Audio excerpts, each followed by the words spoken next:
hay culpabilidad si estoy en ti. Puedo respirar tu amor.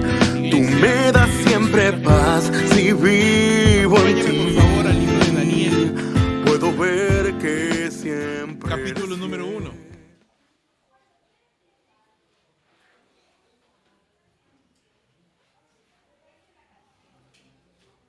¿Sí?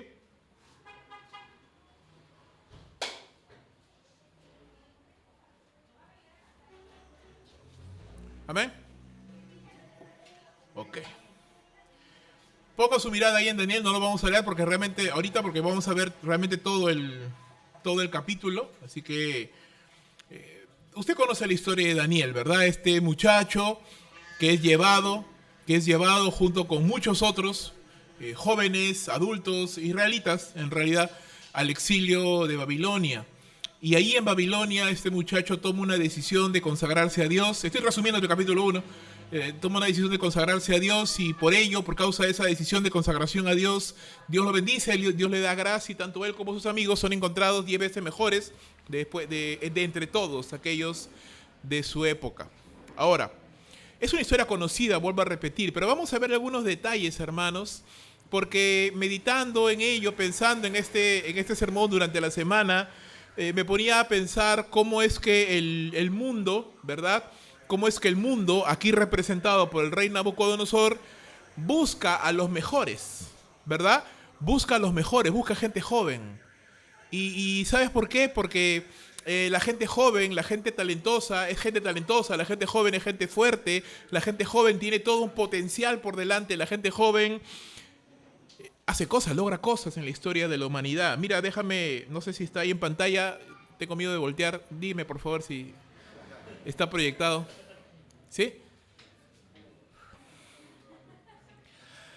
Algunos jóvenes, la señorita de mi izquierda o su derecha se llama Kylie Jenner, tiene 21 años y es la muchacha más multimillonaria que hay en el mundo.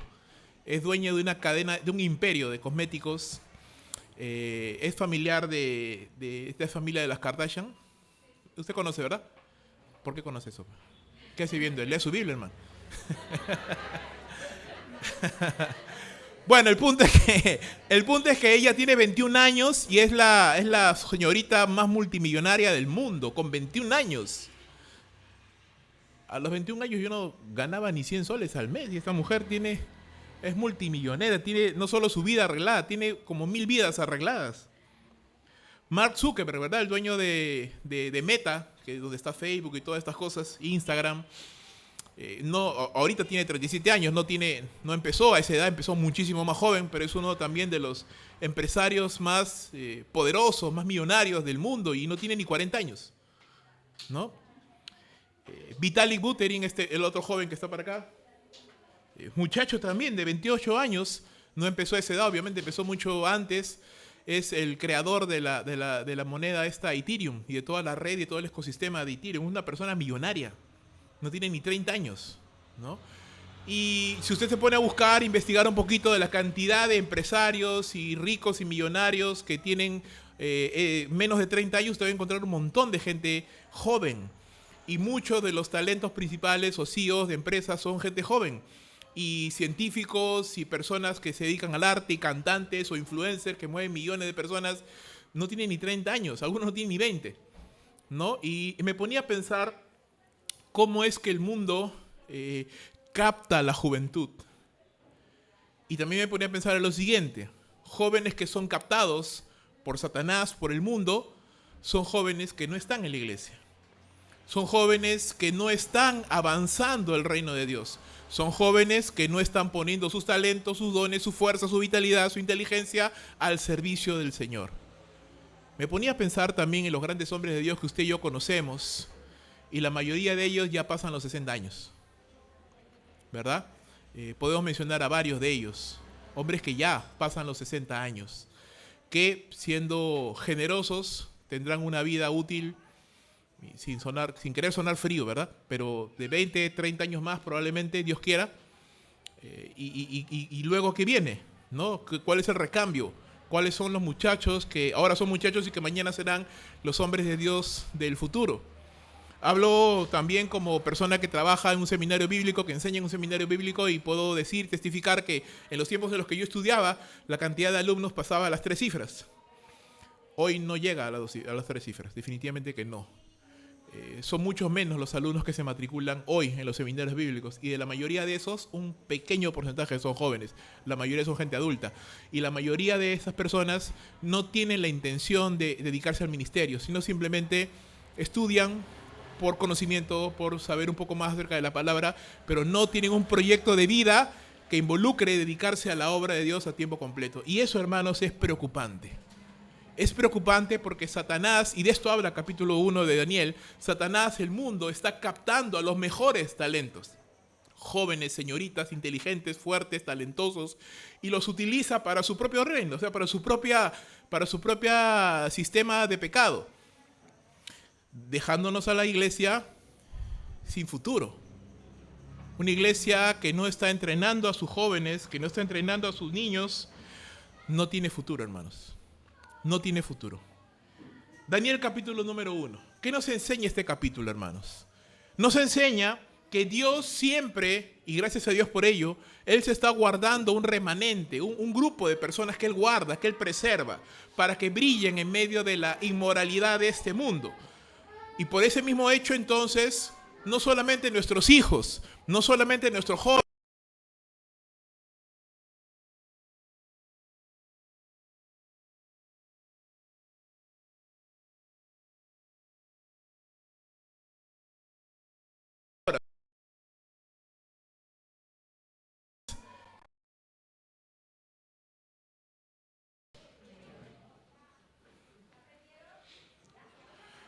pensemos en esto, hermanos. Este capítulo, Daniel capítulo 1, nos muestra 3 aspectos importantes, hablando acerca de ser mejores. En primer lugar, versículos 1 al 7, el mundo busca o quiere captar a los mejores para su reino. El mundo quiere captar a los mejores para su reino. Acompáñame, por favor, pon tus ojos en Daniel capítulo número 1, versículo número 1, y vamos a leer lo que dice la palabra del Señor. La Biblia dice de la siguiente manera, hermanos. En el 3er año del reinado de Joacim, rey de Judá, vino Nabucodonosor, rey de Babilonia, a Jerusalén y la sitió. El Señor entregó en sus manos a Joacim, rey de Judá, así como algunos de los utensilios de la casa de Dios. Estos se los llevó, tanto las personas como los utensilios, se los llevó a la tierra de Sinar, a la casa de su Dios, colocando los utensilios en la casa del tesoro de su Dios. Entonces el rey, Nabucodonosor, mandó a Aspenaz, jefe de sus oficiales, que trajera de entre los israelitas a algunos de la familia real y de sus oficiales, de los nobles. Estos jóvenes no debían tener defecto alguno. Serían de buen parecer, inteligentes en toda rama del saber, dotados de entendimiento y habilidad para discernir, y que tuvieran la capacidad para servir en el palacio del rey. Y les dio órdenes de que se les enseñara la escritura y la lengua de los caldeos. El rey les asignó una ración diaria de los manjares del rey y del vino que él bebía, y mandó que los educaran por 3 años, después de los cuales entrarían al servicio del rey. Entre ellos estaban Daniel, Ananías, Misael y Azarías, de los hijos de Judá. Entonces el jefe de los oficiales les puso nuevos nombres. A Daniel le puso Belsasar, a Ananías Sadrac, a Misael Misac y a Azarías Abednego. Como siempre decimos, contexto, para poder entender esto. Usted conoce la historia del pueblo de Israel, pueblo que se rebeló contra Dios constantemente, hasta que llegó al punto, el colmo de la paciencia de Dios, y Dios disciplina a su pueblo a través del imperio babilónico. El imperio babilónico, gobernado por Nabucodonosor, sitia Jerusalén y logra hacer incursiones. Realmente son 3 incursiones las que él hace, este rey con su ejército, para llevarse a los israelitas.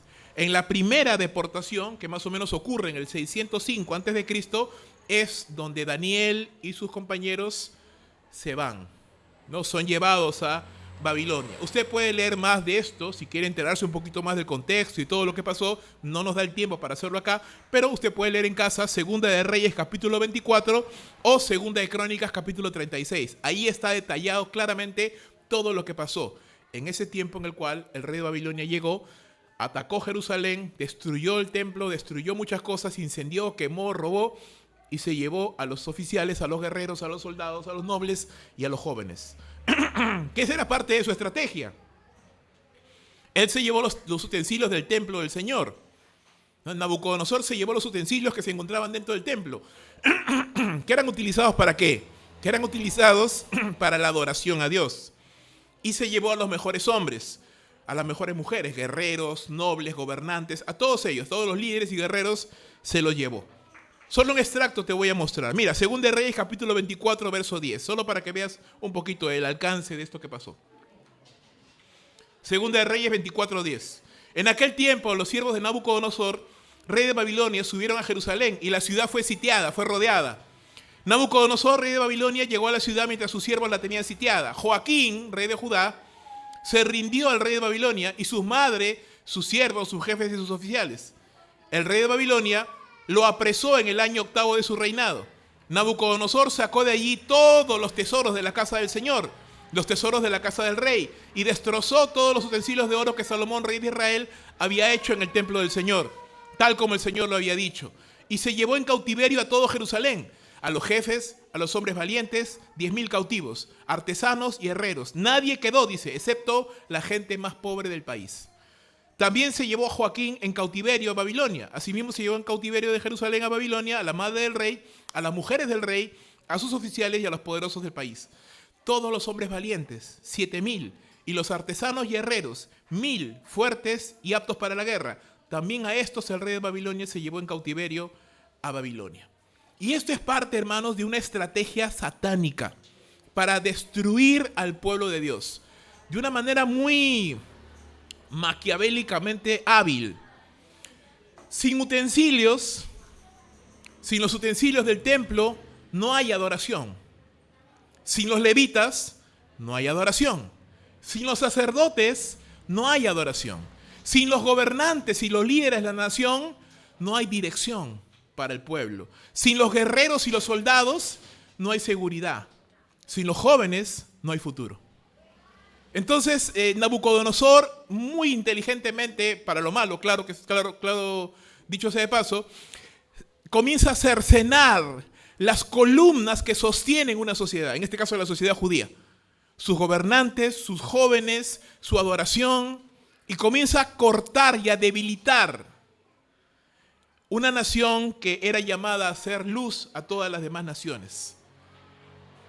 Al llevarse a los soldados, al llevarse a los gobernantes, al llevarse a los utensilios, al llevarse a los sacerdotes, al llevarse a todos y al llevarse a los jóvenes, hipoteca el futuro de esta nación.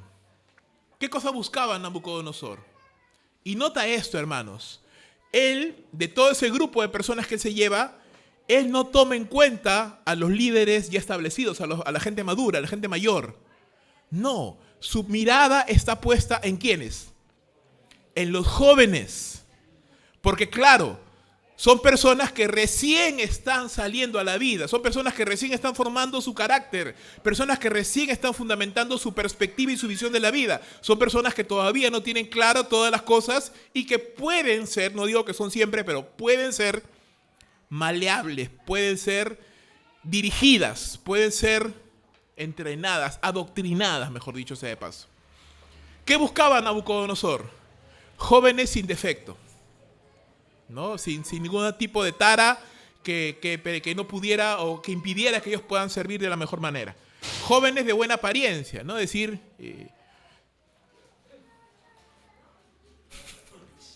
no, mentira. Jóvenes de buena apariencia.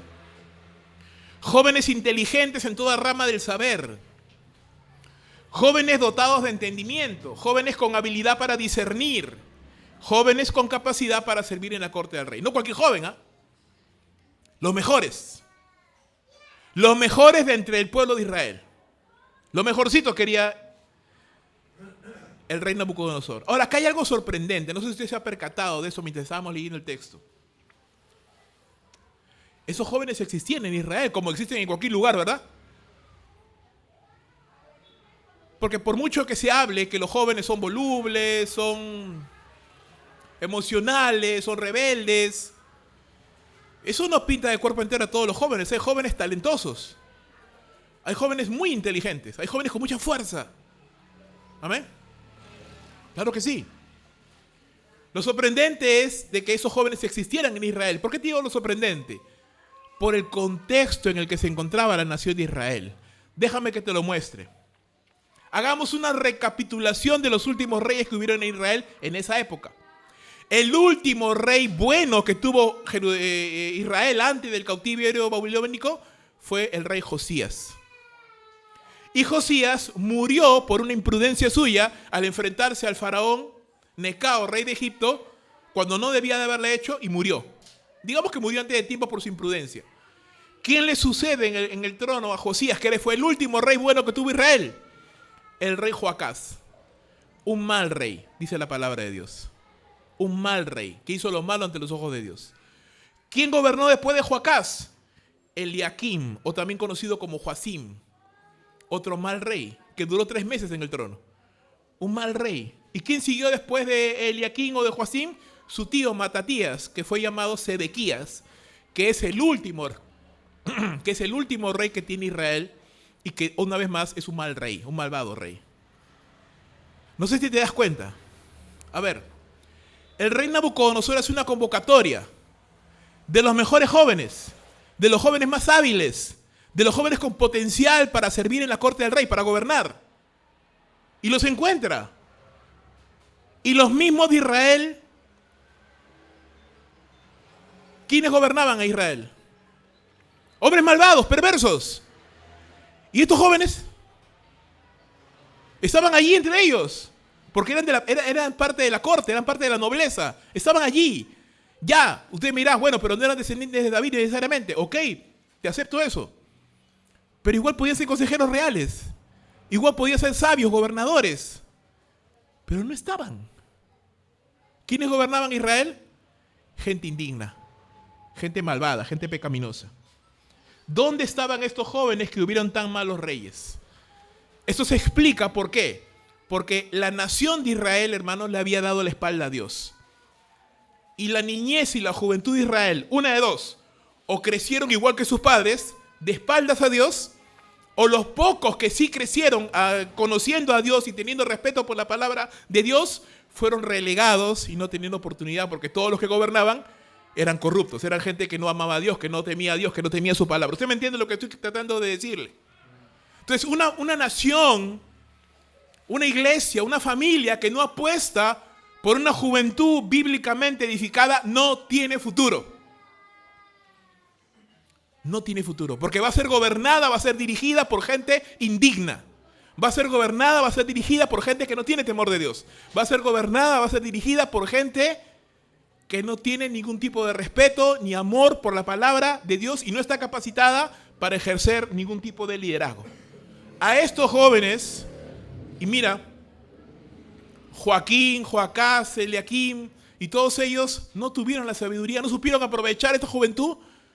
Nabucodonosor sí. Nabucodonosor sí.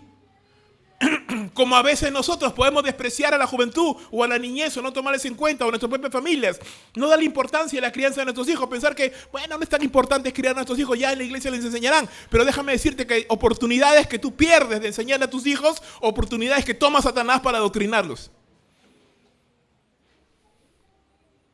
Oportunidad que tú pierdes de guiar a tus hijos en el temor del Señor, oportunidad que utiliza Satanás para llenar la cabeza de tus hijos de toda la inmundicia de este mundo. Y de esa manera, a lo largo de los años, lo que está haciendo Satanás es drenar a estos jóvenes con talento, con potencial, que ahora son multimillonarios, que son directores de empresas, que son gente que influencia en otros jóvenes, pero que no conocen a Dios. Y que están usando sus talentos y que están usando su fuerza y su inteligencia para avanzar el evangelio. Están usándolo para avanzar la obra de Dios. Están usando sus millones que ganan para invertir en las misiones. No. ¿Para qué lo están haciendo? Para promover el pecado. Para promover la inmundicia. ¿Y la iglesia? No.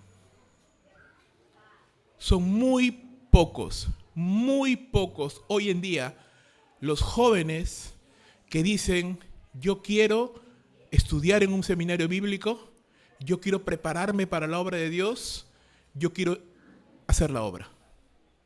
¿Y sabes qué? Muchas veces los padres no ayudamos, porque decimos: no, de eso no se vive, ¿no? Estudia, trabaja, búscate una profesión. Porque tenemos en la mente, hermanos, dos cosas. Uno, que el ser pastor es ser ignorante, pues. Que el ser pastor, que el ser misionero es ignorante. O sea, alguien que no estudia. Alguien que, ¿qué tienes que saber? Pues leer tu Biblia nomás. ¿Verdad? Y no hay nada más alejado de la realidad, hermanos. No hay nada más alejado de la realidad. Pensamos en nuestro inconsciente: para ser pastor y misionero, ¿qué necesitas? Ponerte corbata, saco y saber hablar un poco, ya está. No. Y en nuestra mente está: no, mi hijo tiene que ser profesional, mi hijo tiene que ser doctor, ingeniero, abogado, empresario, no lo sé. Y si por ahí mi hijo me comenta, me desliza la idea: papá, ¿cómo me gustaría dedicarme a las misiones o a la obra de Dios? Un momento, olvídate, sácate esa idea de la cabeza. Nosotros mismos no estamos ayudando a que la generación que viene ame la obra, ame el ministerio. Claro, parte de un concepto equivocado. Dedicarse al ministerio, hermanos, es la profesión más exigente del mundo.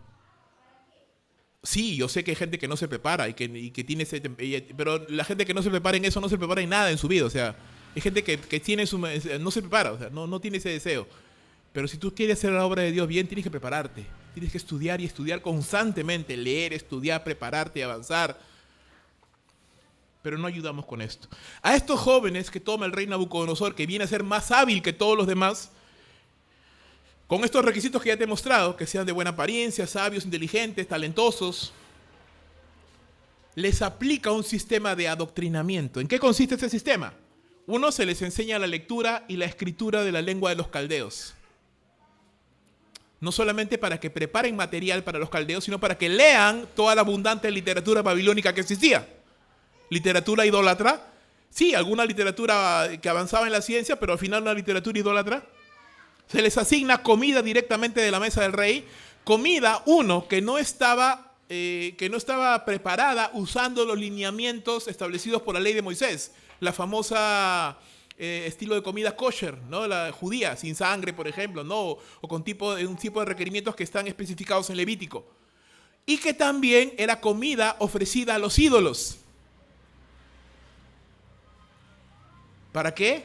Para cambiar su mentalidad de estos muchachos.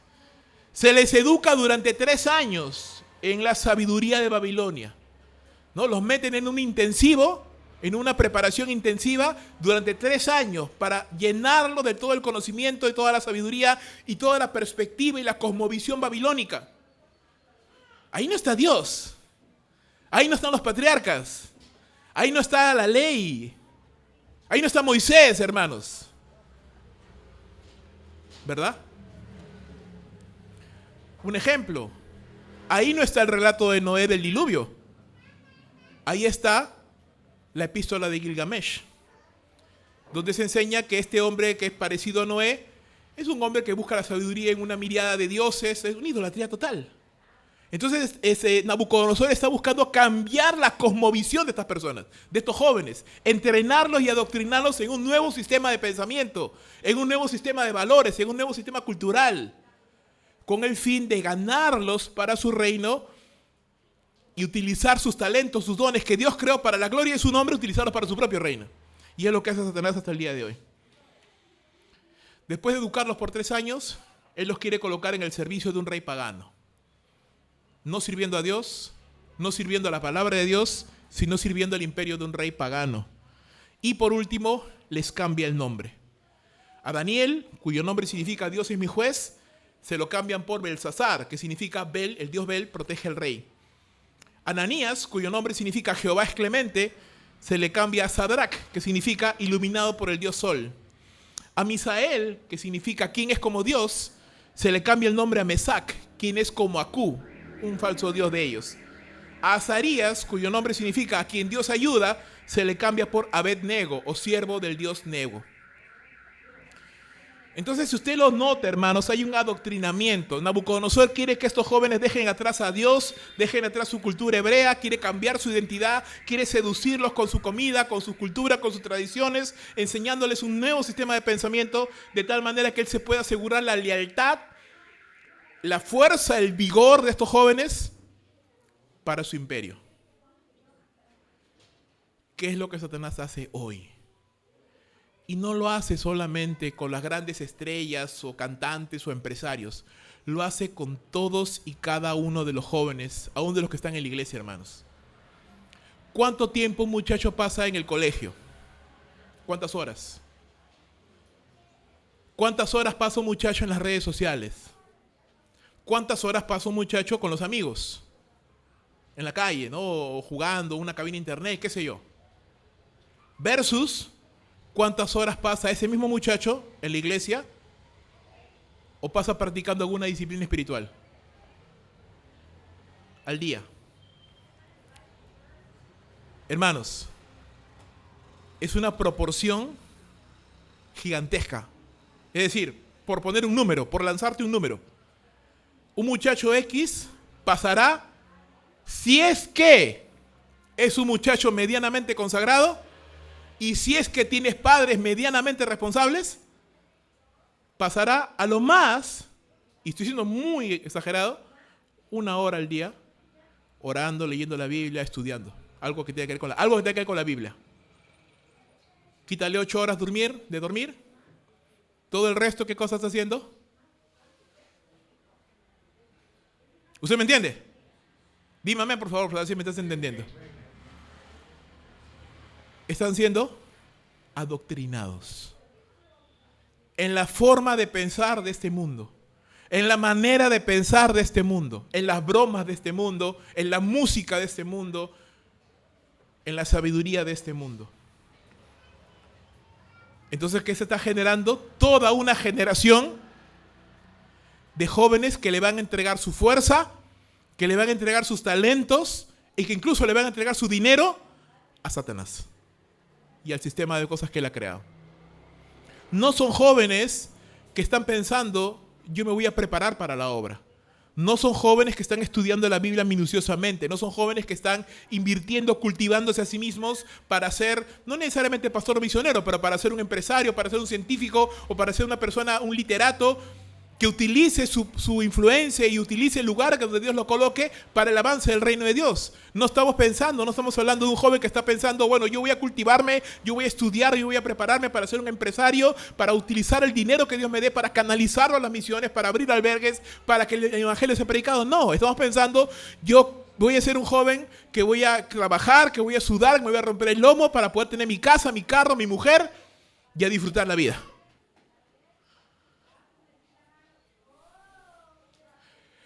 No es que está mal progresar. Siempre lo digo, amén. No es que está mal desear buenas cosas. Si puedes hacerlo, gloria al Señor, dale gracias a Dios. No todos pueden, pero si tú puedes, gloria al Señor. Pero hay una perspectiva de la vida en la cual yo estoy utilizando las bendiciones que Dios permite que yo tenga para mi propio beneficio personal, y hay otras en las cuales estoy pensando, yo voy a utilizar mi vida y todo lo que Dios me dé para el avance de su reino. Lo que Satanás no quiere es que justamente surjan jóvenes así. No quiere que hayan jóvenes que anhelan la obra. Porque, mis amados hermanos, así como hay jóvenes talentosos, así como hay jóvenes que pueden a los 21 años ser dueños de un imperio, o que a los 37 años ser dueños de una empresa multimillonaria, un joven consagrado, una señorita consagrada a Dios, puede hacer un impacto tremendo en la obra de Dios. Puede ser un pastor, puede ser un predicador, puede ser un misionero, puede ser un evangelista, puede ser un teólogo, puede ser una líder poderosa que utilice toda la fuerza y el talento y los dones que Dios le dio para la gloria del Señor. Obviamente Satanás no es eso lo que quiere. Como te decía hace un instante, hoy nuestros jóvenes no anhelan el ministerio, no anhelan prepararse a las misiones, ni siquiera anhelan capacitarse para la obra de Dios. ¿Qué anhelan? No sé, casarse, terminar el colegio, estudiar una carrera, tener dinero, ¿verdad? ser una estrella de TikTok, ser una estrella de Instagram o ser youtuber. Y vuelvo a repetir, no es que esté mal por sí eso. Lo que está mal es cuando mi vida solo gira en torno a mí mismo, ¿no? Y no estoy buscando glorificar al Señor. Nuestros jóvenes llenos de aparatos tecnológicos, llenos de redes sociales, mal alimentados, con malas compañías, envenenados con medios de comunicación perversos, están siendo formados para el mundo. Están siendo adoctrinados por Satanás. Y lo peor de todo es que nosotros, como padres o como iglesia, lo estamos permitiendo en nuestra propia cara. Porque por lo menos a Daniel y sus amigos se los llevaron. Los separaron de sus padres. Es decir, sus padres no tienen la posibilidad de decir ¿qué están haciendo con mis hijos? No, deténganse. No estaban lejos de sus padres. Pero nosotros, en nuestra propia cara, los están adoctrinando y nosotros estamos aplaudiendo como focas. Mientras nuestros hijos son llevados de las narices. ¿Qué será de los próximos años de la iglesia, hermano? Si muchos de los mejores talentos no están interesados en las cosas de Dios, sino que están en el mundo. ¿De dónde van a salir los siguientes predicadores? ¿De dónde van a salir los siguientes maestros? ¿De dónde van a salir los siguientes misioneros?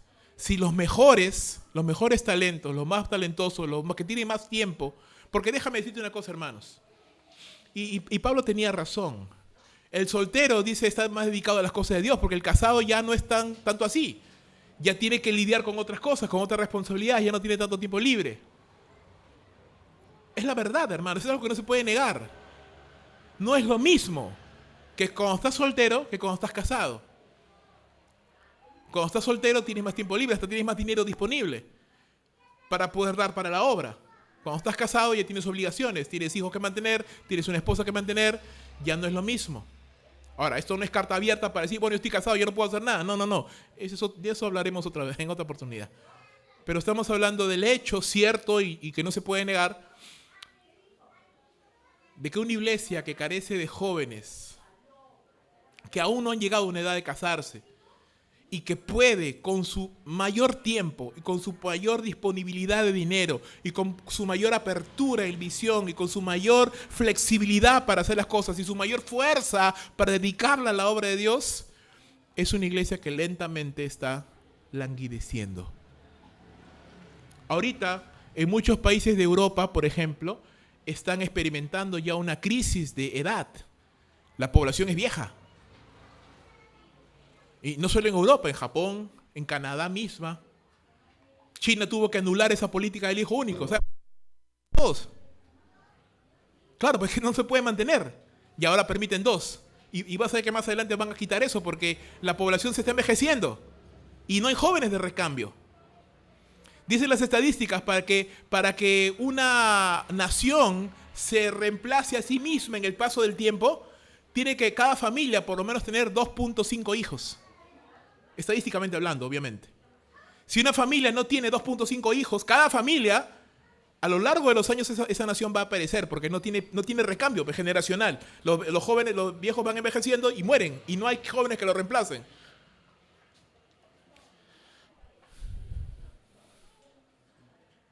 El promedio de familias europeas tiene un hijo. ¿Van a reemplazar? No. El promedio de familias musulmanas tienen 7 hijos. Así que no te sorprendas que de acá a 50, 100 años, la mayoría, por lo menos del mundo occidental o de Europa, sea musulmana. ¿Ves? Solo por matemáticas nada más. Ni siquiera es que ellos están evangelizando, que están haciendo campaña, nada. Solamente el paso del tiempo. El paso del tiempo. De media, las personas jóvenes pasan 5 horas al día en redes sociales. 5 horas al día. Estoy hablando de medias, promedios, ¿verdad? No todos son así, algunos pasan más. Otros menos. De media. 5 horas al día en redes sociales, es decir, todo tipo de redes sociales. YouTube, Facebook, Instagram, Twitter, Snapchat, TikTok y todas las demás que existan. 7 horas durmiendo, 3 horas comiendo, 6 horas en una institución educativa, 1 con amigos, 2 en ocio, deportes. Vuelvo a repetir. Los mejorcitos, los que tienen más entendimiento, pasarán por ahí 1 hora al día, entre orando, leyendo la Biblia. La diferencia es abismal, hermanos. Es abismal. No pensemos que esta generación va a salvar a la iglesia, va a ser una iglesia poderosa. No es cierto. No es cierto. Va a ser una iglesia más débil incluso que esta. Una iglesia sin conocimiento de la palabra. Una iglesia que no ora. Una iglesia que no le importa las misiones. Una iglesia que está más centrada en sus propias necesidades. Por eso te estoy diciendo, hermanos, ¿qué futuro le espera a la iglesia? ¿Qué generación estamos formando? Cuidado, Satanás y el mundo están detrás de ti y de tus hijos para captarlos, seducirlos y adoctrinarlos, para que tengan una mente y un corazón alejados de Dios, que en vez de servirle, con sus dones, talentos, recursos, con todo lo que tienen, les sean de utilidad al mundo más bien.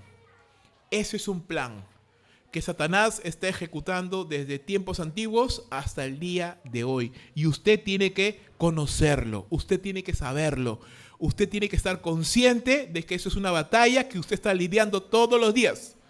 En su propia vida y en la vida de sus hijos. Es decir, Satanás está buscando que yo utilice mi tiempo, mi talento, mis recursos en servirle a él.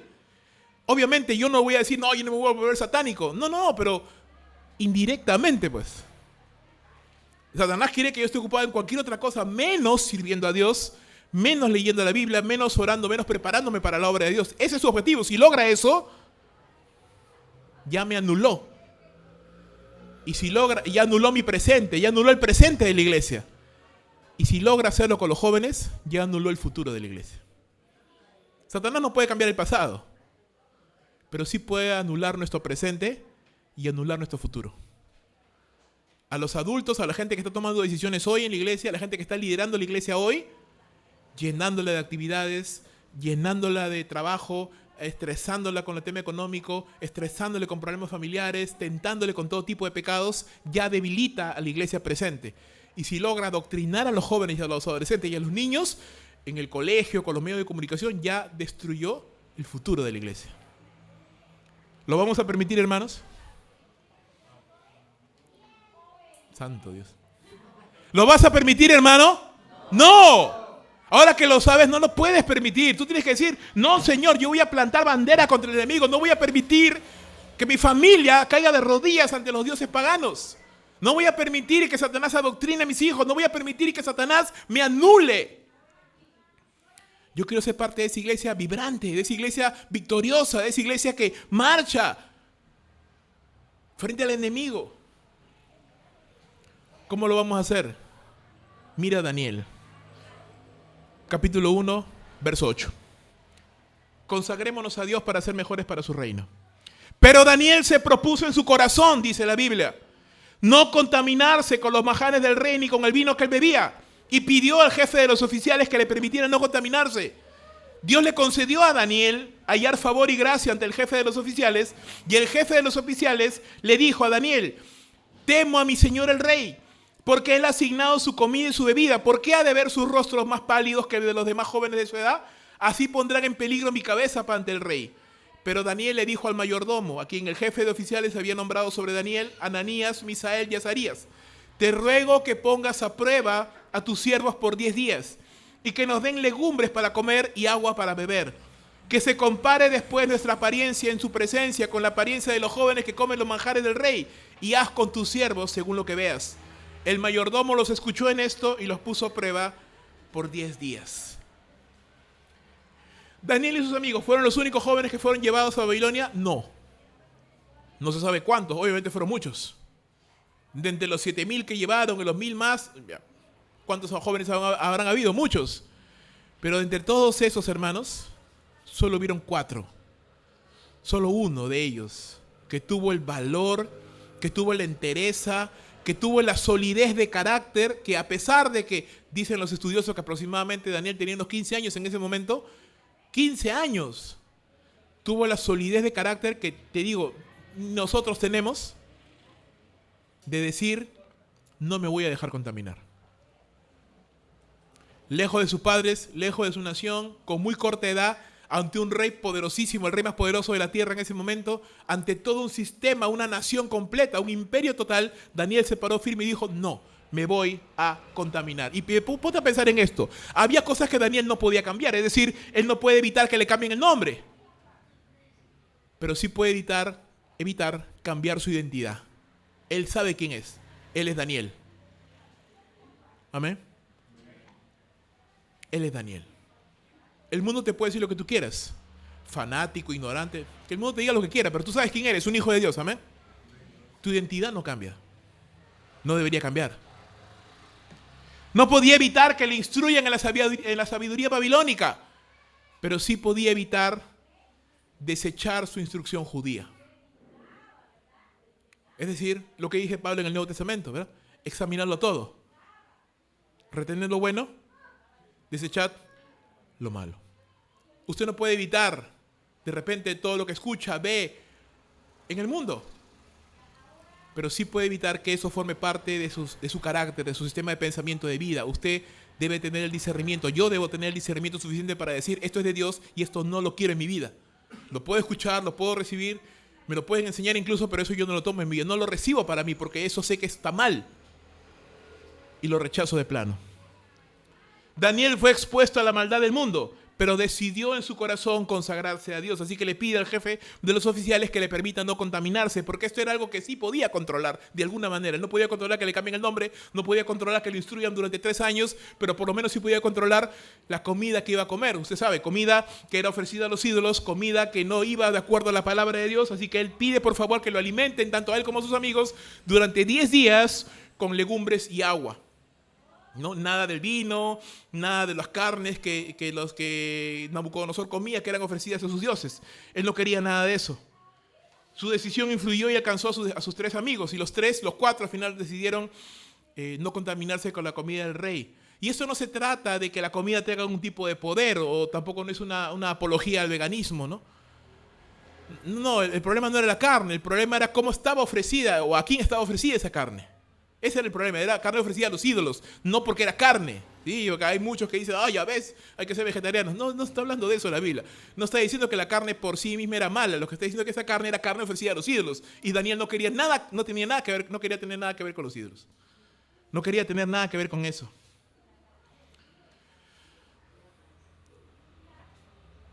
Los mismos amigos de Daniel eran muchachos igual que él, de carácter. Mira lo que dice Daniel 3:16. 2 capítulos después. Sadrach, Mesach y Abednego respondieron al rey Nabucodonosor cuando éste quiso que adoraran a la estatua que él había construido. Él diciendo, no es necesario que te respondamos sobre este asunto. He aquí nuestro Dios a quien servimos, él puede librarnos del horno de fuego ardiendo y de tu mano, rey, nos librará. Y si no, dice, sepas, oh rey, que no serviremos a tus dioses ni tampoco adoraremos la estatua que has levantado.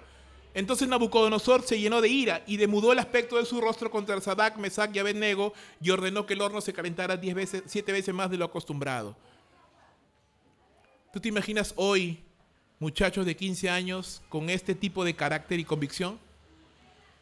Es bien difícil, ¿verdad? Yo te diría que hasta aún es difícil encontrar adultos de 40, 50 años con esa convicción. ¿Verdad? Y yo me pregunto, ¿cómo es que estos muchachos llegaron a tener semejante convicción? ¿Por qué? ¿Cómo se llega a eso? ¿Cómo se llega al hecho de que muchachos que no tienen ni 20 años, y quiero que compares por favor, la señorita que te mostré, 21 años, multimillonaria, dueña de un imperio, envuelta en una familia llena de escándalos, dicho sea de paso, amén. Y mira estos muchachos que más o menos son de la edad, un poquito menos incluso, con un carácter, con una determinación, con una pasión, con una convicción por las cosas de Dios. ¿Cómo se llega a eso? Podemos pensar en varias cosas. Definitivamente fue fundamental la educación de los padres. En los tiempos bíblicos, en la sociedad judía, la educación primordialmente era o venía de parte de los padres y luego de los encargados de la sinagoga, de los levitas, sacerdotes, rabinos, personas que enseñaban a los niños la ley, la palabra de Dios. La educación. El cuidado de sus padres aún en medio de una sociedad decadente. ¿Recuerdas que Israel estaba viviendo los peores días de su vida? Como nación, tenían reyes malvados, llenos de apostasía. Josías fue una perla dentro de la oscuridad. Porque antes que Josías, ¿quién estuvo? Manasés. Y antes de Manasés, Amón. Reyes perversos que llenaron a Jerusalén de sangre. de inmundicia. En medio de esa sociedad decadente, los padres de Daniel, los padres de Azarías, de todos ellos, cuidaron a sus hijos para que se mantuvieran fieles. Hermano, usted puede vivir en el lugar más pecaminoso del mundo. Usted puede tener vecinos pecaminosos, usted puede tener vecinos pecadores, inmundos, pero usted tiene que criar a sus hijos y usted tiene que cuidar a sus hijos. Y no permitir que sus hijos se infecten con la maldad de este mundo.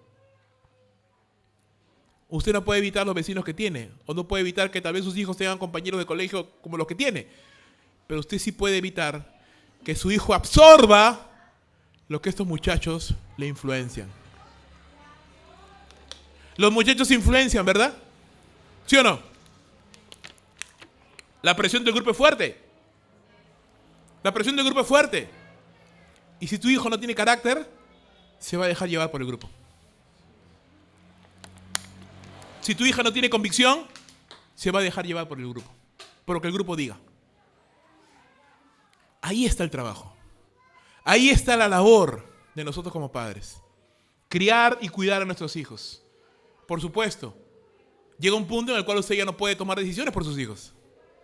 Y ahí tiene que ver ya su propia convicción y determinación. Es decir, los frutos de lo que usted ha sembrado durante tantos años. Y para eso oramos.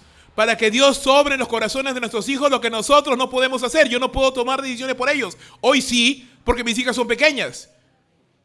Es decir, yo no le consulto a ella lo que vamos a hacer. Yo le digo, hija, ¿sabes qué? Vamos a la iglesia. No te estoy preguntando si quieres ir. No te estoy consultando qué te parece ir a la iglesia. Yo te digo, vamos a la iglesia. Pero yo soy consciente de que va a llegar un momento en mi vida en la cual yo ya no lo voy a poder hablar de esa manera. Yo no voy a poder tomar ese tipo de decisiones por ella, sino que ella va a tomar sus propias decisiones. Y nuestra oración es, Señor, que el tiempo de siembra que estamos sembrando, valga la redundancia, estos años, produzca frutos de obediencia de tal manera que cuando llegue el momento mis hijas tomen decisiones que agraden a Dios, aunque nosotros ya no estemos. Siembra, cosecha. Y por último, la gracia de Dios que les ayudó a estos muchachos. Porque Dios nos puede ayudar, amén. Cuando hay un corazón sincero, cuando hay un corazón que quiere obedecer a Dios, Dios nos ayuda. La convicción de estos muchachos fue probada durante 10 días. 10 días que los muchachos vieron desfilar delante de ellos los manjares del rey. Y dijeron, no, nosotros hemos tomado una decisión. 10 días durante los cuales estos muchachos fueron tentados por la presión del grupo, de los demás que decían, oye, no seas tonto, come, está riquísimo. ¿Qué te pasa? Ni siquiera estamos en Israel, no seas cojufato. Come, mira, ¿acaso me ha pasado algo? Estoy bien. Y ellos dijeron, no, hemos tomado una decisión y la vamos a mantener. Ellos mantuvieron su convicción durante 10 días a pesar de que no sabían qué iba a suceder. Ellos no estaban seguros de que les iba a ir bien. Ellos no estaban seguros siquiera si el rey Nabucodonosor de pronto se iba a volver loco y iba a decir, ¿sabes qué? Estos muchachos no me quieren obedecer a la muerte. Y a pesar de los riesgos, y a pesar de la incertidumbre de no saber qué va a pasar después de esos 10 días, y a pesar de la presión del grupo, y a pesar de poder ver la tentación delante de ellos, ellos se mantuvieron en su convicción y dijeron, no, nos vamos a contaminar con la comida del rey. No sé tú, pero yo quiero hijos así. Es más, yo quiero ser así. Yo quiero ser una persona que no se deje llevar por lo que la mayoría hace. Yo no quiero ser una persona que se deje llevar porque lo que ve en mis ojos. Yo no quiero ser una persona, un creyente, que se deje llevar por la incertidumbre, por el miedo. Yo quiero ser una persona que sea fiel a Dios aunque no vea, aunque no sienta y aunque no sepa qué viene más adelante. Por fe, pues. Y quiero que mis hijos sigan mis caminos. Amén. Si usted quiere una juventud que realmente ame a Dios, usted tiene que amar a Dios. Si usted quiere una juventud, sus hijos pues, que sean consagrados a Dios, que tengan esa piedad, ese carácter de decir, no, pase lo que pase, yo le sirvo a mi Señor. Usted tiene que ser una persona que sea capaz de decir eso. Si yo quiero que mis hijos se paren ante Satanás y le digan, ¿sabes qué? Tú no me delante de Satanás y decirle, yo sé quién soy y sé dónde estoy parado. No puedo exigirles a mis hijos que hagan algo que yo no estoy dispuesto a hacer. ¿Con qué cara le voy a pedir a mis hijos que hagan algo, que sean piadosos cuando yo no lo soy? ¿Con qué cara puedo decirles a mis hijos, sé fiel a Dios, sé íntegro, no te rindas, cuando yo me rindo a la primera? ¿Con qué cara puedo exigirle yo a mis hijos? Hijo, ¿sabes qué? Esfuérzate en el Señor, sé apasionado por la obra, cuando yo no quiero mover ni un dedo por la obra de Dios. No, pues. ¿Cómo? Muchas veces pensamos, no, mis hijos, yo oro por mis hijos porque sean fieles, porque amen a Dios. Hermano, está bien orar, pero ¿tú estás amando a Dios? ¿Estoy orando al Señor? Si no, esa oración no tiene sentido. Es una oración, no es oración, realmente estoy confiando en la suerte y la estoy disfrazando de oración. No, mis hermanos, nuestros niños no se van a formar por suerte. Un buen hijo no sale producto de la suerte. Una buena hija apasionada, convencida, piadosa, no brota producto de la suerte. El mundo no te la va a formar así, por si acaso. El colegio no te va a entregar hijos piadosos, amén. No, que dijo el colegio cristiano. Ni colegio cristiano, olvídate. Un colegio no te va a entregar hijos piadosos, por si acaso. Los amigos no van a crear un hijo piadoso. La universidad no va a crear un hijo piadoso. Tener un título no va a hacer que tu hijo sea piadoso. Lo único que va a hacer que tu hijo sea piadoso es tu ejemplo, tu educación y la gracia de Dios. Amén. Daniel no se opuso al nombre que se le dio porque él sabía quién era y que los demás podían llamarle como quisieran. Daniel no se opuso a la educación babilónica porque él sabía lo que él creía. Daniel se opuso a la comida de la mesa del rey porque comerlo era una desobediencia directa a la palabra de Dios. Y Daniel no quería desobedecer a Dios, independientemente del lugar en donde se encontrara. Y esa es la meta de nosotros como padres, que nuestros hijos aprendan a tener piedad por sí mismos. Que nuestros hijos obedezcan a Dios no porque papá está ahí, no porque mamá le va a castigar, sino porque ellos quieren obedecer a Dios. Porque el día que tú y yo no estemos, ¿quién nos va a cuidar? ¿Quién le va a decir a tu hijo, hijo, por favor, vamos a la iglesia, levántate temprano, vamos a alabar al Señor, cuando tú ya no estés? Tú no eres eterno, yo tampoco, por si acaso. Algún día ya no vamos a estar. ¿Usted me entiende? ¿Quién le va a decir a tus hijos, hey, levántate, vamos a servirle al Señor? Dale de tus talentos al Señor, dale tus bienes al Señor, agradécele, alábale, cuando ya no estés. No, hermanos, nuestra meta es que ellos desarrollen su propia piedad. Y eso no es cuestión de suerte. Es un trabajo, es una estrategia. ¿Cómo podemos formar esta convicción en nuestros hijos? Nosotros como padres debemos tener esa convicción. Nosotros como padres debemos ser ejemplo de piedad y pasión por Dios. Ya lo mencioné hace un instante. Tal vez no puedas sacar a tus hijos del colegio, pero sí puedes enseñarles la palabra de Dios. Tú. Y asegurarte de que la palabra sea central en su vida. Para que ellos tengan la suficiente capacidad de discernir, para que cuando escuchen lo que van a escuchar en el colegio, y cuando vean lo que van a ver de todas maneras en el colegio, y cuando escuchen lo que van a escuchar en la academia, y cuando vean lo que van a ver en la universidad, ellos sean capaces de filtrar la información y decir, esto no lo recibo, porque esto no va de acuerdo a lo que yo creo. Así que muchas gracias, pero no. Y que cuando los muchachos le digan, hey, vamos a tomar, vamos a la fiesta, vamos a hacer esto, el otro, vamos un domingo a la playa. Muchas gracias por considerarme, pero no. Yo soy cristiano, mi lugar es en la iglesia. O que cuando una muchacha o un muchacho ahí se le quiere acercar con intereses sentimentales para persuadirle, para seducirle, ¿verdad? Para un encuentro sexual fortuito, para algo ilícito. Ese muchacho tenga la capacidad suficiente, esa muchacha tenga la capacidad suficiente de sobreponerse a sus propias hormonas y decirle, ¿sabes qué? Muchas gracias, me halaga tu interés, pero no.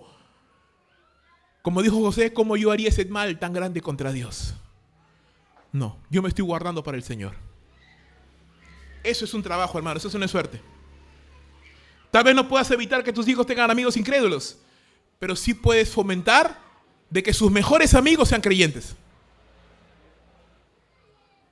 Porque déjame decirte que si tus hijos, sus mejores amigos son incrédulos, ellos le van a llegar al hoyo. Tú no puedes controlar a los amigos que tienen tus hijos, pero sí puedes fomentar desde pequeños que sus mejores amigos sean creyentes, exponiendo a tus hijos a la comunión de la iglesia, exponiendo a tus hijos a las amistades cristianas verdaderas, hablándoles y aconsejándoles. Tal vez no puedes evitar que tus hijos se expongan a la maldad de este mundo, pero sí puedes fomentar en ellos el amor por Dios y por su palabra, hermanos. Así que tanto nuestros hijos como nosotros tenemos un desafío. Consagrémonos a Dios. Busquemos darle al Señor lo mejor de nuestro ser y de nuestro hacer, con el fin de ser útiles y fructíferos en sus manos. Porque recuerda, si no estamos utilizando nuestros dones, talentos, fuerza, vigor, sabiduría para la gloria de Dios, Satanás lo está utilizando para su propio reino. Y déjame decirte, yo no quiero ser instrumento en las manos del diablo. Y yo no quiero que mis hijos sean instrumentos en las manos de Satanás. Yo quiero ser instrumento en las manos del Dios Todopoderoso. Yo quiero que mis hijos lleguen hasta donde yo no pude llegar. Que mis hijas experimenten lo que tal vez en la vida yo no voy a poder lograr. Que mis hijas hagan aún mayores cosas de las que yo he soñado para la gloria de Dios. Que algún día mis hijas me digan, ¿sabes qué, papá? Yo quiero irme a las naciones. Yo quiero irme a predicar el evangelio. ¡Wow! Qué tremendo sería eso, hermano. Pero tenemos que ser intencionales. Yo quiero darle ejemplo a mis hijas para que nunca mis hijas me digan, ¿sabes qué, papá? ¿De qué obra me hablas si yo nunca te vi en la iglesia? ¿De qué evangelio me hablas si tú nunca hablabas del Señor? ¿De qué oración me hablas si nunca te vi orar? ¿De qué servir a Dios me hablas si yo nunca te veía abrir la Biblia? ¿De qué pasión me hablas si cada vez que había actividades en la iglesia tú nunca estabas? Yo iba, pero tú nunca te veía a ti. ¿De qué me hablas? No. Yo quiero que ellas puedan decir, me dice buen ejemplo y yo quiero seguir tus pisadas.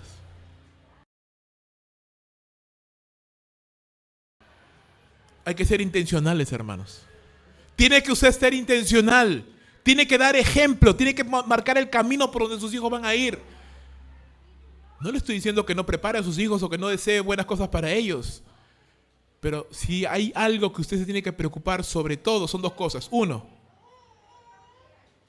que su hogar sea sólido. Que usted como esposo ame a su esposa y dé ese ejemplo a sus hijos. Que su hogar esté formado en la palabra de Dios. Que la vida devocional, la vida espiritual sea fuerte en su hogar.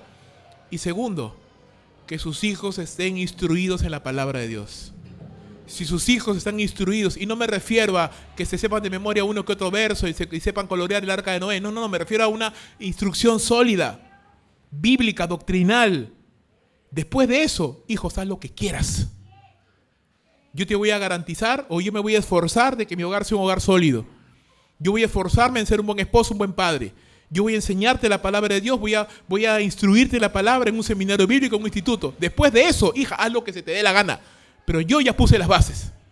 Y confío en que después el Señor te guiará y que todo el tiempo de siembra producirá buenos frutos que le den la gloria a Dios y tranquilidad a mi alma, porque sabré que hice, no lo mejor tal vez, pero lo que pude hacer para la gloria de Dios. Y cuando tomamos decisiones radicales, hermanos, Dios bendice, amén. Cuando usted toma decisiones radicales de obediencia a Dios, Dios le bendice radicalmente. Porque Dios no es deudor de nadie. Mira lo que dice ahora el texto bíblico, Daniel capítulo 1, verso 15. Después de los 10 días de prueba, de tentación, de siembra, porque así como los padres sembraron en la vida de Daniel y de sus hijos, también ellos sembraron en obediencia a Dios y fueron probados durante 10 días. Qué lindo, ¿no? Los padres fueron probados también a abandonar su educación, a dejar de cuidar a sus hijos. Claro, su prueba duró años. Pero vencieron la prueba. Sembraron y cosecharon buenos hijos. Ahora estos hijos son tentados también. Tus hijos van a ser tentados, hermanos.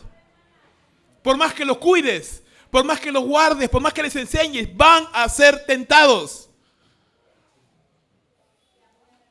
Satanás va a lanzar sobre ellos sus armas. Sus demonios lo va a lanzar.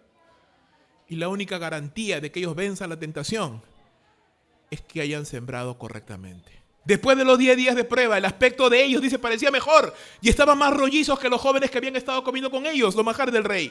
Así que el mayordomo siguió suprimiendo los manjares y el vino que debían de beber, y solamente les daba legumbres. A estos 4 jóvenes, dice, Dios les dio conocimiento, inteligencia en toda clase de literatura y sabiduría. Además, dice, Daniel entendía toda clase de visiones y sueños. Después de los días en que el rey había fijado para que fueran presentados, 3 años, acuérdate, el jefe de los oficiales los trajo ante Nabucodonosor. El rey habló con ellos, dice, y de entre todos ellos no se halló ninguno como Daniel, Ananías, Misael y Azarías. Entraron pues al servicio del rey, y en todo asunto de sabiduría y conocimiento que el rey le consultó, los encontró 10 veces superiores a todos los magos y encantadores que había en todo su reino. Daniel estuvo allí hasta el primer año del reinado de Ciro. Ese compromiso, esa consagración, ese carácter que este muchacho tomó de decir: yo quiero servir a Dios, yo quiero obedecerle a Dios, no importa lo que el mundo haga, no importa lo que yo vea, no importa lo que los demás hagan, yo quiero obedecer al Señor. Por la decisión que él tomó, dice, Dios lo bendijo a él y a sus amigos. Después de los 10 días de prueba, después de los 10 días de tentación, de sentirse tentados al ver los manjares, de sentirse tentados a comer, de sentirse tentados por la presión del grupo, después de esos 10 días, dice, la apariencia de ellos era mucho mejor que la de los jóvenes que comieron los manjares del rey. Pero eso no solamente fue lo único que Dios hizo. Muchas cosas más. Recuerda que estos jóvenes ya eran lo mejor de lo mejor, amén. Estos jóvenes escogidos ya eran lo mejorcito de Israel. Encima de sus propios talentos naturales, de su propia habilidad natural, de su propia inteligencia natural, Dios, dice, les dio adicionalmente conocimiento, inteligencia, de tal manera que ellos eran expertos en todo lo que se les enseñó. Y encima a Daniel, Dios le regaló el ministerio profético, que utilizó durante toda la larga vida que Daniel tuvo para su gloria. De tal manera que en los imperios babilónico, persa, Daniel siempre estuvo allí, siendo de impacto en la corte real, dando un testimonio de Dios en medio de la sociedad pagana. Un hombre fiel hasta su vejez. Después de los 3 años de adoctrinamiento, estos jóvenes no fueron adoctrinados, hermanos.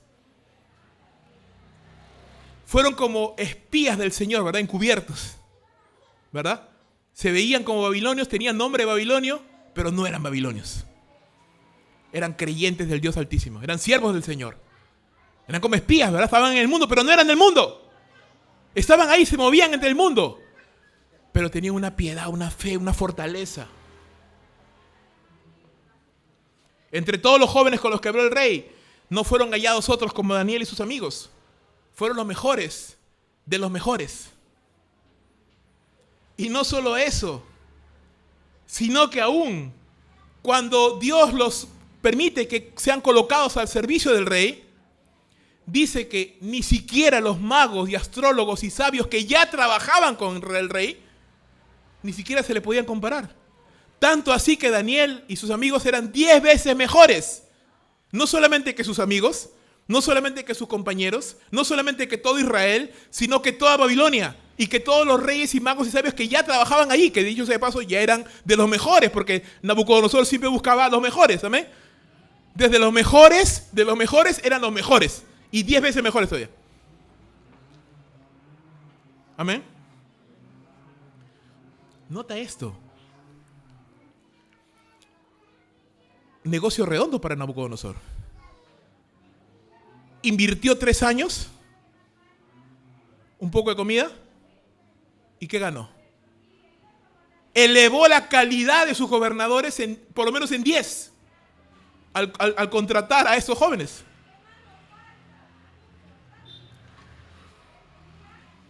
¿Ves por qué Satanás está tan interesado en robarse a los jóvenes? ¿Ves por qué la iglesia está perdiendo oportunidades al desperdiciar, al no tomar en cuenta, al no enseñar, al no captar a nuestros jóvenes? ¿Ves cuánto pierdes en tu familia cuando tus hijos le dan la espalda a Dios? ¿Y todo lo que podrían hacer en las manos de Dios? Recuerda, el rey Nabucodonosor fue disciplinado por Dios, ¿verdad? El capítulo 4, se volvió loco. Y durante 7 años no reinó porque se volvió como un animal. Lo tenían ahí en un jardín amarrado. ¿Se acuerdas o no? ¿El imperio babilónico cayó? No. Es más, dice la Biblia que cuando el rey Nabucodonosor recobró la razón, mayor gloria y majestad le fue añadida. ¿Quiénes sostuvieron el imperio babilónico? Daniel y sus amigos y otros más. ¿Ves? ¿Ves? todo lo que un joven consagrado a Dios puede hacer. Nabucodonosor mismo fue bendecido porque Daniel se le paró enfrente y le dijo, ¿sabes qué? Tú, Dios, eres ese árbol. Y el Dios altísimo que está en los cielos y que no es gobernado por nadie, Él ha decretado juicio contra ti. ¡Wow! Dios usó a Daniel para pararse delante del emperador más poderoso de la tierra y decirle las 4 verdades en su cara pelada. Un joven consagrado a Dios. Jóvenes que no tienen miedo, que tienen fe. Enseñados en la sabiduría de Dios. Hermanos, cuán bendecida puede ser la iglesia con un grupo de creyentes, jóvenes y adultos, que tengan una buena base sólida, que se consagren para no contaminarse con el mundo, que anhelen crecer y ser excelentes en todo, que busquen dedicarse a la obra de Dios para avanzar el evangelio, que no solo estén pensando de una manera tan reducida, mi casa, mi carro, mi perro, mis ahorros, no, que miren de una manera más amplia y digan, yo quiero sumar para la obra de Dios, yo quiero ser bendecido, sí, claro, pero yo quiero usar mi bendición para expandir el reino de Dios, para plantar iglesias, para sostener misioneros, para abrir albergues, para dar para la obra del Señor. Ese tipo de visión necesitamos. Pero ¿qué se necesita, hermanos? Así como Nabucodonosor fue estratégico, la iglesia tiene que ser estratégica.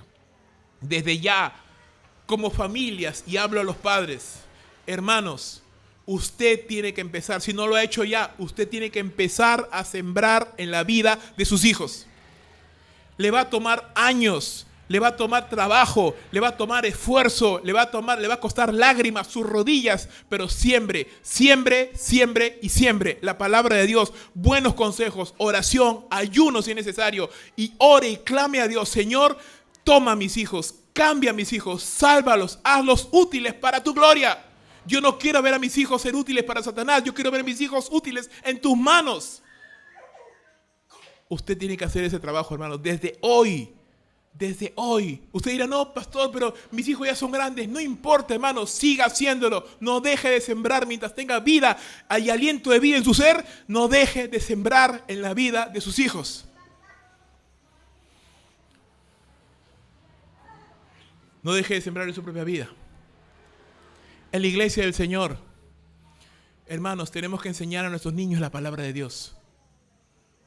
Los juegos están buenos, las dinámicas están buenas, pero tenemos que enseñar a nuestros hijos la palabra de Dios. A nuestros niños en la iglesia tenemos que preparar materiales más sólidos, más profundos, más sistemáticos, que enseñen Biblia, Biblia, Biblia a nuestros niños. Tenemos poco tiempo. Una vez a la semana, escuela dominical, clubes bíblicos. No tenemos más tiempo. Lo demás del tiempo los niños están expuestos a la mundicia de este mundo. ¿Quién crees que va a ganar? Tenemos que como iglesia sembrar en la vida de nuestros niños.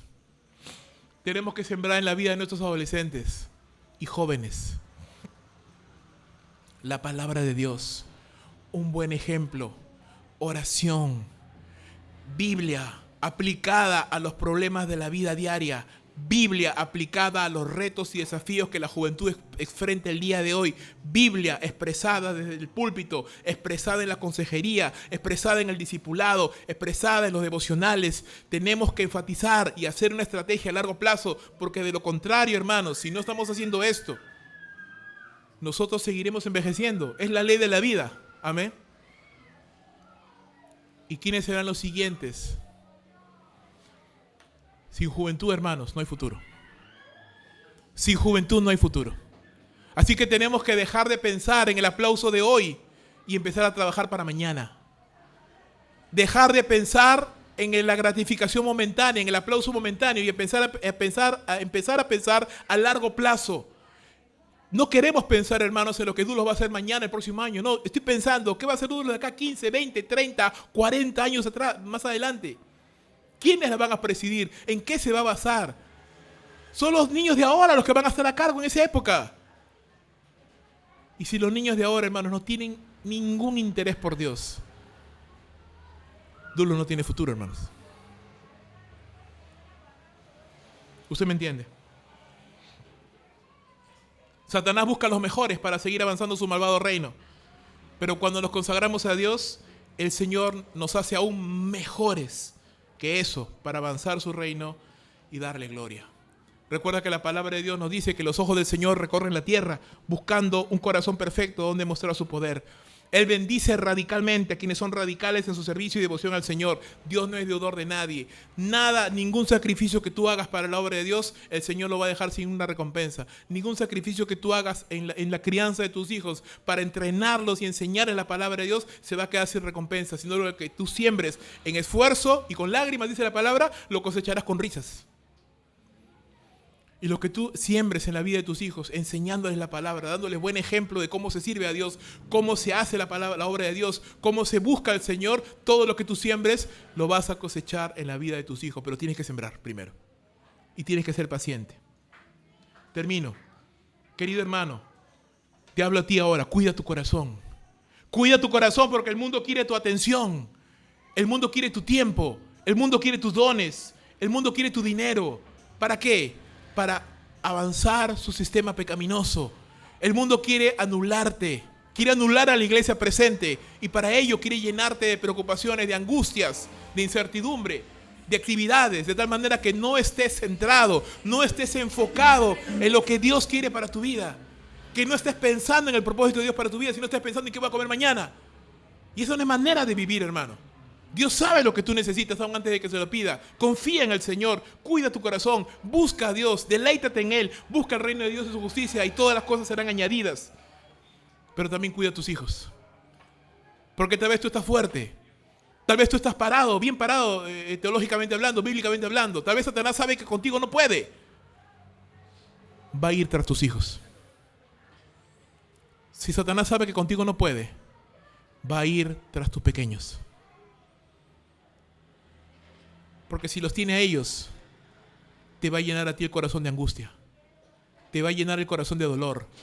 Y eventualmente te va a tener a ti también.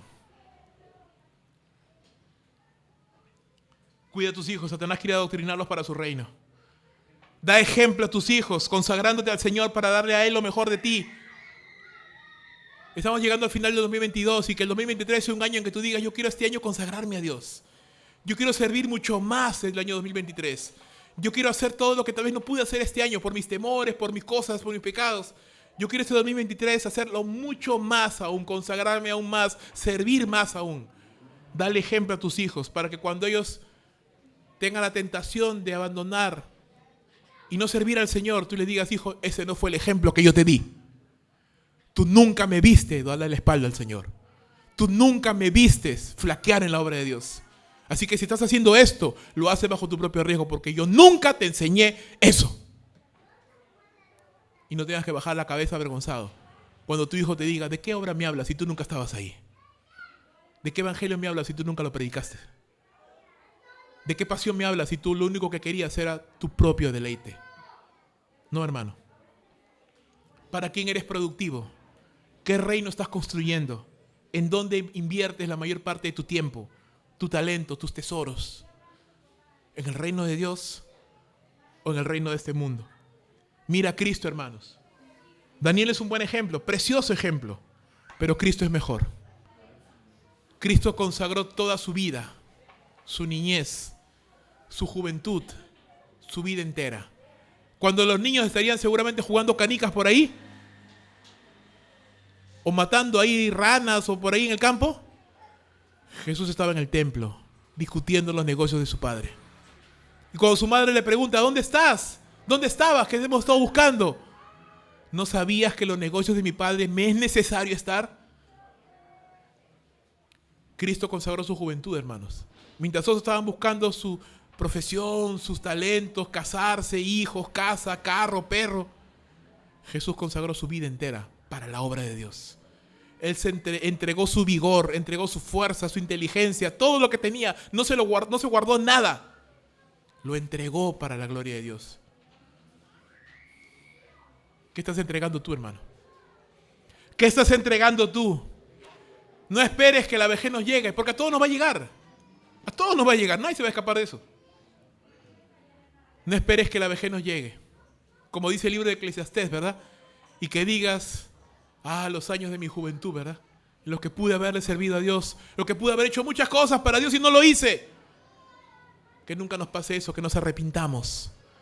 sino que cuando llegues a tu vejez, y yo ruego a Dios que te dé muchísimos años de vida,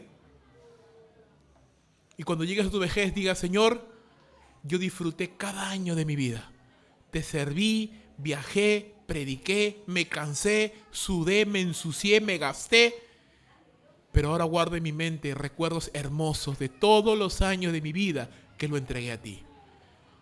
Porque déjame decirte, mi amado hermano, no hay nada que tú hagas para Dios que Él diga, no, es demasiado, no te lo puedo recompensar. No, Dios no es deudor de nadie, hermano. Jamás tú le vas a dar a Dios más de lo que Él te puede dar a ti. Pero no lo hacemos por eso, ¿verdad? Lo hacemos porque le amamos. Lo hacemos porque ese Cristo de la gloria que se entregó por nosotros nos salvó. Y nos salvó no para vivir una vida centrada en nosotros mismos. Pablo dijo, con Cristo estoy juntamente crucificado. Y ya no vivo yo, mas Cristo vive en mí. Y lo que ahora vivo en la carne, lo vivo en la fe del Hijo de Dios, el cual me amó y se entregó a sí mismo por mí. Y porque Él se entregó a mí, yo me entrego ahora para Él. Vamos a orar. Padre Celestial, te damos gracias, Señor. Gracias por la vida de Daniel y sus amigos, Señor. Estos jóvenes que nos dan ejemplo, que abofetean en nuestra cara, Señor, porque decimos, Señor, no puedo, no tengo, no soy. Y estos muchachos, Señor, que no tienen ni la mitad de la edad que, por ejemplo, yo tengo. A su corta edad, Señor, tienen mucho más carácter, tienen mucha más convicción, tienen mucha más pasión que la que yo tengo hoy a mis 43 años, Señor. Me avergüenzo delante de ti, Señor, y te pido por favor que me perdones. Perdóname, mi Dios, porque muchos de los años de mi juventud los desperdicié, Señor, y no los entregué para la gloria de tu nombre. Pero gracias a tu misericordia, Señor, que te conocí, que conocí tu palabra, y tengo unos pocos años, Señor, sirviéndote. Ayúdame, Señor, a entregarme por completo a ti, sin temor, sin dudas, a darte lo mejor de mi vida, lo mejor de mi tiempo, lo mejor de mis talentos, lo mejor de mis recursos. Porque tú me has salvado, Señor. Yo no quiero avanzar el reino de este mundo. Yo quiero avanzar el reino de Dios. Yo no quiero ser útil en las manos del maligno. Yo quiero ser útil en las manos de Dios. Y yo quiero que mis hijas, Señor, no cometan los errores que yo cometí. No se aparten, no se alejen de ti. Yo quiero que mis hijas, oh Señor, te sirvan desde muy pequeñas, te amen desde muy pequeñas, consagren su vida a ti y la entreguen por completo, Señor, para ti. Ayúdame a sembrar en la vida de mis hijas, con mi propio ejemplo, con mi enseñanza, con tu palabra. Que tu gracia, Señor, y tu misericordia les conceda que ellas tomen decisiones santas, Señor, y piadosas en su edad adulta. Guárdales, Señor, desde ahora, para ti, para tu obra, para tu reino. Así como la vida de los hijos de mis hermanos. No importa la edad que tengan, Señor, ayuda a mis hermanos a que puedan sembrar en la vida de sus hijos. Aunque parecieran rebeldes, aunque parecieran duros, aunque parecieran desinteresados, Señor, tú quebrantas los corazones con el poder de tu Espíritu Santo. Tú haces una obra poderosa, Señor, y que las lágrimas que mis hermanos han derramado y derramarán en oración por sus hijos sean recompensadas, Señor, con años de gozo y de alegría al ver a sus hijos, Señor, consagrados a ti, entregando sus vidas a ti, Señor. Ayúdanos como iglesia, Señor, a enseñar a nuestros pequeños, a nuestros adolescentes, a nuestros niños. Oro por los clubes bíblicos, oro por las maestras de los clubes bíblicos, por la importante labor que tienen, Señor, de enseñar a las futuras generaciones. Concédenos los recursos necesarios, Señor, para poder tener materiales, para poder alquilar locales, para poder hacer lo necesario que tengamos que hacer. Señor, la niñez de este país está casi perdida, Señor. Los niños de hoy son perversos, son malvados, Señor. Pero confiamos en tu soberanía, Señor, que aún a pesar de la maldad del mundo, tú siempre te guardas un remanente. Y queremos entrenar a ese remanente. Queremos identificar ese remanente que tú te has guardado, Señor, en cada distrito, en cada ciudad, en cada barrio. Niños, Señor, que tú te has guardado para ti. Niños que tienen que ser entrenados, niños que tienen que ser educados en la palabra de Dios. Niños que van a ser los futuros misioneros, pastores, evangelistas, misioneros, maestros de la Biblia, esposas de pastores, líderes en la iglesia, Señor. Ayúdanos a trabajar, Señor, pensando en el largo plazo. Ayúdanos, Señor, a sacrificar lo que tengamos que sacrificar para que tu reino avance, para que Satanás no se lleve a los mejores de entre nosotros y los use para su gloria. Sino, Señor, como Sadrach, Mesach, Abednego, como estos muchachos, Señor, como Daniel, sean muchachos, Señor, consagrados a ti, 10 veces mejores y útiles para toda buena obra, Señor. Ayúdanos, por favor, Señor, a que tu palabra esté en nuestros corazones, porque es ella lo que nos hace útiles para toda buena obra. Te lo pido por mi propia vida, por la vida de mis hermanos, por la vida de nuestros hijos, por la iglesia futura, Señor, que aún no ha venido a la existencia, por los años que han de venir, Señor, por la iglesia que ha de subsistir hasta que tú vengas. Ten misericordia de nosotros, Señor, y guárdanos. Te lo pedimos en el nombre de Jesús. Amén y amén.